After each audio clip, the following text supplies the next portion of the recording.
scheduling? I know you are making a lot of content, but like how many hours a week do you think you're putting into reselling? Like you're outsourcing, like how many times do you think in a week? Every day but Typical Sunday. 40. Okay. Okay. Yeah. Uh-huh. So if we can talk a little bit about scalability. So I want to resell for the rest of my life, but I'm not going to make the majority of my money through reselling. I think even I don't know, I don't even think in 2027 I'll be making the majority of my money through reselling, because this reselling is just an amazing stepping stone for me. And you don't have to make $1 million a year. You don't have to do that.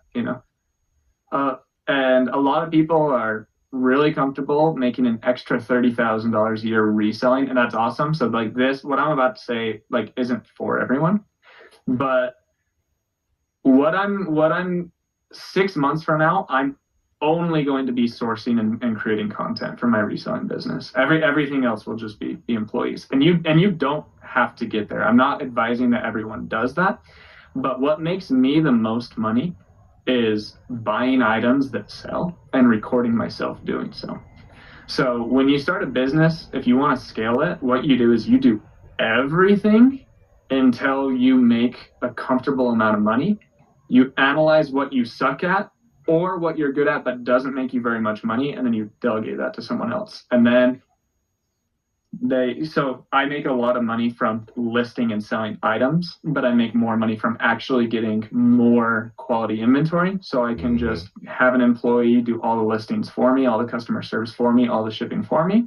And instead of me doing 60 hours a week doing everything to make $25,000 in revenue, I can do 60 hours of sourcing and content and make $250,000 a month in revenue, and then hire someone for even $10,000 a month at that point. And I'm not saying that I make $250,000 a month in revenue from content sourcing. I'm not there yet, but that is what I can do doing those two things. But I can never make $250,000 a month revenue listing items. I just can't do that, Right.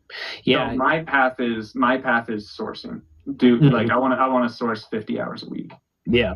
It's like the principle of buying back your time, right? And you said this, I think, on one of your lives, and it's totally what I've had in my heart, in belief since doing eBay full time, is that if you're making $2,000 an hour and you need to stop to go mow the lawn or change your tires, you're stopping that $2,000 an hour income to go do something where you could pay someone $200 an hour to do. Yep. So you're not saving $200, you're losing $1,800. And dude, even understanding that, it still hurts, because it's still like, no, dude, I'm a man. I'm gonna mow my own lawn. Like it's a good principle to do that work, but it's like if you're making that much money, you're literally losing money. And you can still mow your lawn. It's still a good like work-life balance, and it can be, but like if it really is impeding you from getting another video up that will make you a ton of money, or being able to travel to a different state because you don't have the best sourcing opportunities immediately where you are,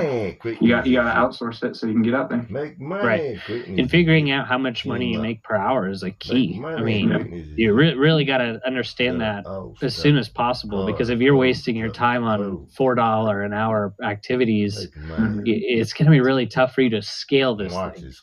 So, and I don't make $2,000 per hour, by the way. Yeah, it's just an example, but no. And you mentioned Amazon. I do want to get into that. How long have you been looking into that, and where are you at right now with Amazon? So, building the thing